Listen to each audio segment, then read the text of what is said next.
Daily Cherry Evans has announced that he's leaving the Manly Sea Eagles at the end of the 2025 season. It's been a bit of a circus in the last 24 hours. Look, from a team point of view, there's two sides to it. It's right, is he going to give his everything for the rest of the season? Is he going to give 100%? Is he, depending on what he does with Origin as well, because he said he's unsure about whether he's going to put his name forward for Origin selection. There is a part of me that's now like, right, let's just drop him.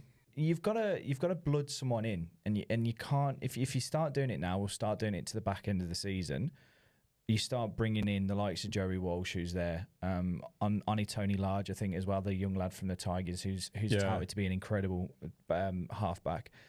Start bringing them through, because then when it gets into next season, they're not starting week one so far behind and trying to find their feet. But even though performances have been erratic over the last 3 weeks, we are still, I will say, one of the title contenders behind the Storm and Panthers. So you can't be losing an asset like Cherry Evans. And what's really weird was Manly were waiting for other teams to make contract offers to him before Manly would make an offer. Now, is this poor management from the club? Should they have offered him 1.5 million for 2 years back in December, or uproot the family and move, or I don't know, like, is there something along the lines of he wants the house renovated and he wants to move out for a year and then come back?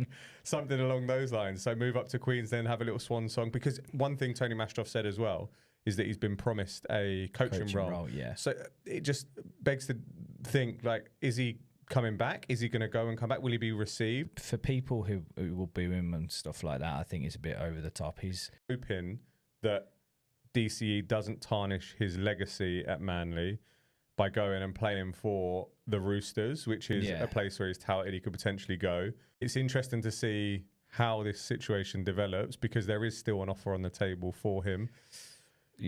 But he said he's politely going to decline it. I think it's been a very professional way of handling it, even though it's been a bit of a circus. Hopefully it can be squashed and Manly can just focus on the season ahead and try and push for that top 8 spot.